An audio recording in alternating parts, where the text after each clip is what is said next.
Good morning, guys!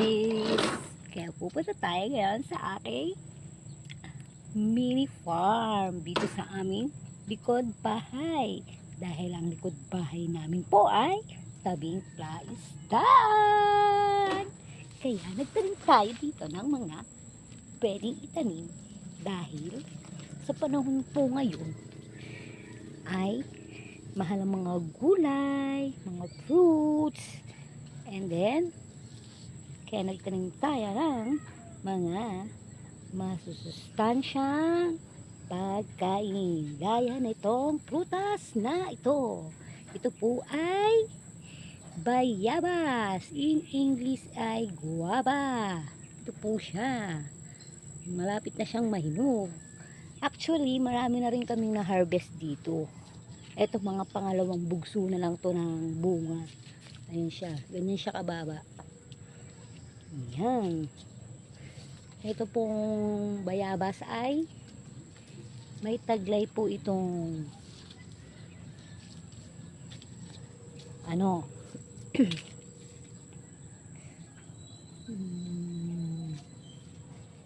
may taglay po siyang benefit sa ating katawan.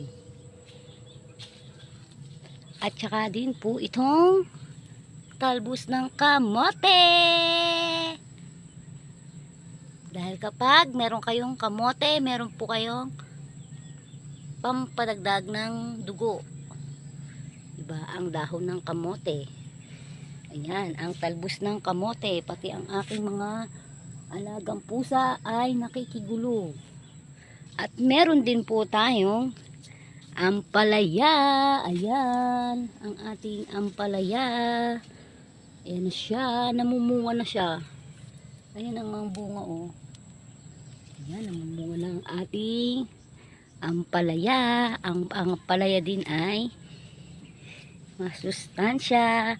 Gamot din ang ampalaya sa diabetes. Kaya maglaga kayo ng dahon ng ampalaya tapos inumin. Or pwede rin siyang i-blender. Mapabunga or dahon. And then meron din tayo syempreng sili. Ayan, meron na tayong sili. Ang dami niyang bunga. Ayan. Namumunga siya. Ayan. Ayan siya. At there's more. Meron din tayong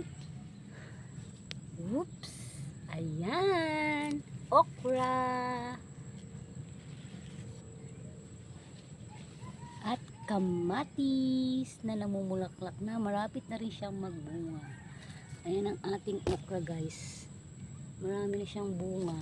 Naka-harvest na ako dito ng ilang piraso, kaya wait lang, kukuha tayo ng bunga. At masarap pala tong okra kapag bagong pitas. Ayan. Pwede na siyang kainin. Ayan. Ang okra po ay maganda sa ating bituka. Yan. Kasi po ito ay madulas. Tignan nyo po. Pag sariwang okra, kapipitas lang, masarap, manamis-namis.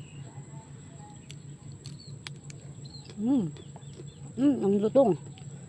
Diba? Sarap. Okra po yan. Ang sarap. Manamis-namis. Ako, paborito ko tong okra. Kasi maganda siya sa bituka. Ayan. At meron tayong meron din tayong saging. Saging. Pero hindi pa siya mamumunga. At ito po ang aming goodbye. Plasdaan po siya. Plaisdaan. Ayan. Ang aming likod bahay. Maraming damo at plasdaan. Ito pong tinataniman namin ng mga gulay-gulay. nakakapahunto ng plasdaan. At syempre amin pong nililinis kaysa masayang yung space, nagtanim kami ng mga gulay, 'di ba? Ako po kasi mahilig ako talaga magtanim ng mga gulay-gulay at ako din po ay mahilig sa gulay.